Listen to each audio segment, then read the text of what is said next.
Hello LEGO fans, except for this Destroyers, back again with yet another LEGO Star Wars video.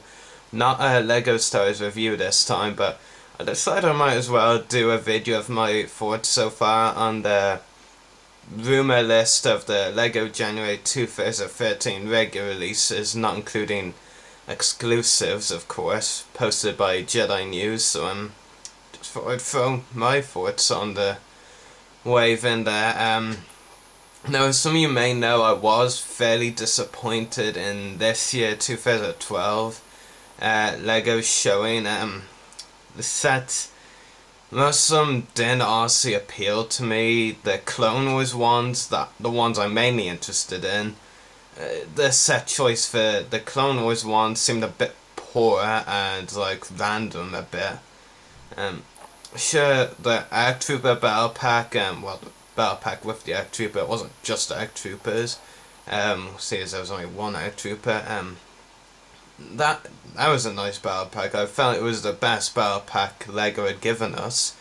But aside from that, the Clone Wars set seemed a bit random. I have picked up 3 of this year's The Clone Wars sets. Hopefully I can get the other 2.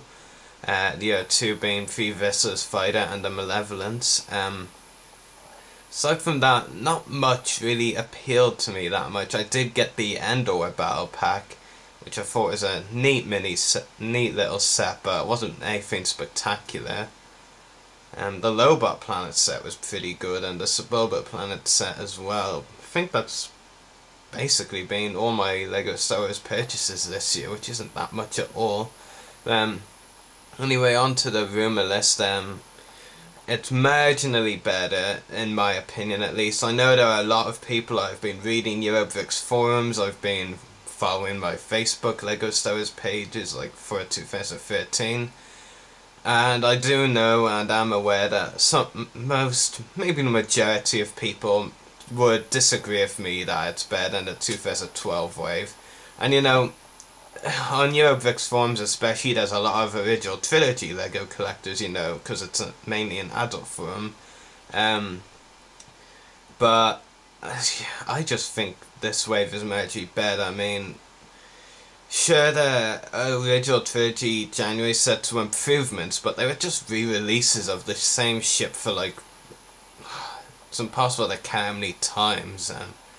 But anyway, I really need to get to rumour list, so the 3 new planet sets, that's the weak link for the 2013 wave, I feel, the planet sets.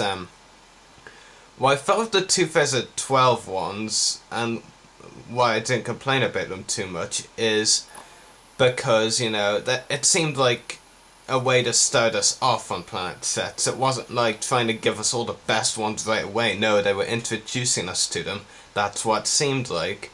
But honestly, in my opinion, at least, both of the previous planet set waves, the summer 2012 and January 2012, maybe were minorly better, but that's based on the one I like, because in every planet set wave, I've actually only really been interested in one, in January 2012, the Suburba one, mainly for Suburba, because I wasn't really willing to buy such an expensive set just to get Suburba. Then there was the Lobot one. Really was interested in that one because of the Lobot minifigure many collectors have wanted to see updated for a while. 2013, you know, and this ain't even one I could say for certain on, because picks will depend on it. The Coruscant one with Republic Assault Striker and Clone Pilot. Fingers crossed for me personally that it's the Clone Wars Phase 2 Clone Pilot, because I really like their design. And I'm assuming the Republic Assault Striker, which is actually a name for the Old Republic video game ship if I'm not mistaken, is a mini Venator class ship. And the other 2 planet sets are instant passes for me. The Asteroid with TIE Bomber and TIE Pilot. And I'm not the only one who's completely puzzled about the decision. It just seems like such a random crappy choice, and TIE Pilot, TIE Bomber, big deal. There's nothing interesting there. And the Camino one, I will confess, admit, that I would have been really interested in this one if it came with anything but an astromech. Nothing against Asterix Lego minifigures. I don't like the Hasbro action figures but of Asterix droids, but the Lego minifigures can be quite cool with good printing often. The problem is, I mean, just think about what we could have had instead of the Asterix. We could have had a Kaminoan finally, and even based off a poll I did on one of the pages, like, loads of people wanted a Kaminoan, and it cost at least 24 votes in the end.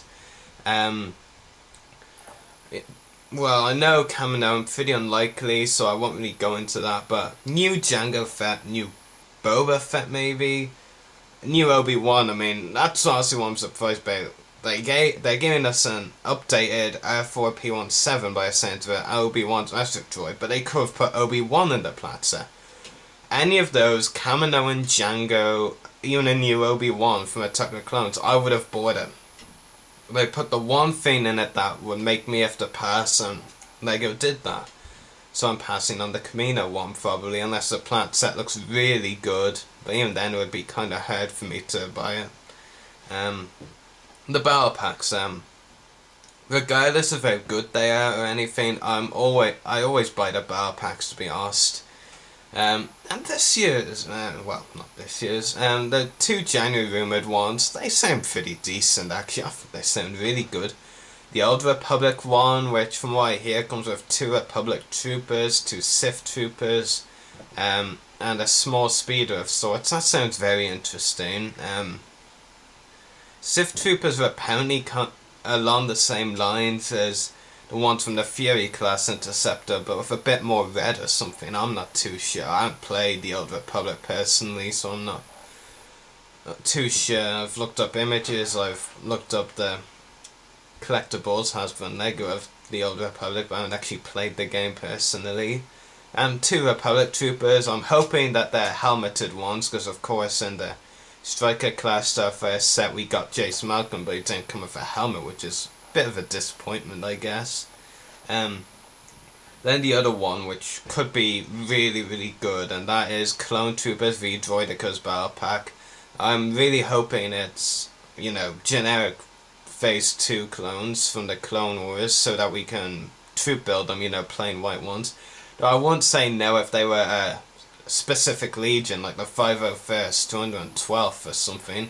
I wouldn't say no to that either. It would still be a good troop building opportunity. And one thing that was actually mentioned at the LEGO Star Wars panel, Celebration 6, which is interesting, is, well, I can't say it's this case for both droidekas. It's for one for certain. One of them is a sniper droideka from the Clone Wars episode Kidnapped, Season 4, Episode 11, I believe. It's pretty interesting. I'm actually personally very surprised they'd do that, because, you know, the sniper droidekas barely appeared, but no, it would be pretty cool. I can understand people's frustration if it's not a great opportunity to troop build, you know, normal droidekas, because, you know, let's face it, when was the last time we were able to get troop builders, droidekas in a cheap set? It was like 1999 when Lego first came, and they were really bad droidekas that looked nothing like them. I have the Naboo Starfire set from 2011, came with a really good droideka, probably the best Lego Star Wars droideka to date, so I don't know, but I can understand people's disappointment if both of them are sniper droidekas, but I personally I'm pretty happy that Lego are making at least one, so I'm not complaining too much. But out of the regular releases, we get to the 2 pointer sets, in my opinion at least. The A-Wing Starfire, first of all. I don't actually own a Lego Star Wars A-Wing, and I already know I don't want this, to be honest. I might get it. I might have gone for Admiral Akbar, because he's apparently in this set. Because I wouldn't mind owning a Lego minifigure of Admiral Akbar, as I don't yet, but I just can't really bring myself to buy it for one minifigure, you know. The Han Solo and A-Wing pilot, which are apparently in this set, I'm not really interested in. And the A-Wing fighter itself, it's not really a ship I like that much, so I don't know. Then there's the second one, and this one completely bamboozles me. And this next bit, which I'm going to say, is coming from a Clone Wars fan who buys pretty much all the Clone Wars sets, or tries to. The AT-AT Walker. We got a kind of mini version in the Clone Turbo Tank, so it'll be interesting, intriguing maybe, to see what they do with this one, because, you know, I don't know, maybe a £19.99 set, I'm really not sure. Apparently the minifigure choice is just as weird as well. Yoda, Assassin Droid, they've been in a few, I think 2, Clone Wars sets before. I don't really think we need them in another one. Though if you've seen the Clone Wars Season 5 trailer from Celebration, Yoda has a new model in the show, so maybe it's based off that, but I really doubt it. To be honest, there's not really that much difference to make a new minifigure out of it. And then there's also supposedly a Clone Trooper, and really what I'm expecting is, you know, the wrestler set AT-AT, which apparently is blue, by the way, probably the 501st from Umbara colours. The AT-AT, the Yoda, the Assassin Droid, the Commando Droid. There's a bit of a debate about that, actually, whether it's an Assassin or Commando Droid. Will all be bland, so this clone will be a new variation or version which will pretty much force people to buy this set because it's going to be such a good clone or something like that. I really don't know, but that's what I'm expecting. I'm not really going to comment on the Rancor pit, I've already talked about it, we've already seen it, so but then we reach what I think, from what I've heard of this set, could be one of the best LEGO Star Wars sets of all time. The Z95 Headhunter. It's a really cool ship, one of my favourite Star Wars ships, both in EU and Clone Wars, and I've always wanted a LEGO model of this, so it's great that we're finally getting one. But what I've heard about the minifigures is even better. We're getting a couple of maybe different or maybe the same Phase 2 clones. I'm going to predict that one's Phase 2 Rex and the other is a Phase 2 generic 501st Trooper. Maybe a Trooper Fires, but I'm kind of doubting that. Or a 501st Pilot Sign, I don't know. But very interesting. General Pon Krell, the Jedi Trader from the Umbara, is rumoured to be a minifigure in that set, which I think is bloody awesome. I would love to see a minifigure of General Krell. You know, I know there are people here and there who hate Krell. I really liked him. And even if I didn't, I'd still really anticipate a LEGO minifigure of him because, you know, such a cool design. 2 double-bladed lightsabers, Satele Shan came with one, Maul came with one, so did Savage Press. But Krell would come with 2 in 2 different colours, so really I would love to see that. And I'm hoping everything I hear about that set is true because it would just be so awesome. Krell, couple of Phase 2 clones, and as well, we never got any of the Clone Wars Phase 2 clones this year from LEGO, which is kind of disappointing. I know LEGO is behind on the Clone Wars sets all the time, but I was still kind of disappointed. I thought they could have done at least one Phase 2 clone sorts in the summer wave, but I don't know. But the Z95 Headhunter could turn out to be my favourite LEGO Star Wars set of all time if it's done just the way that I'm hearing, so who knows. So I hope you've enjoyed this video, so may the Force be with you and happy hunting.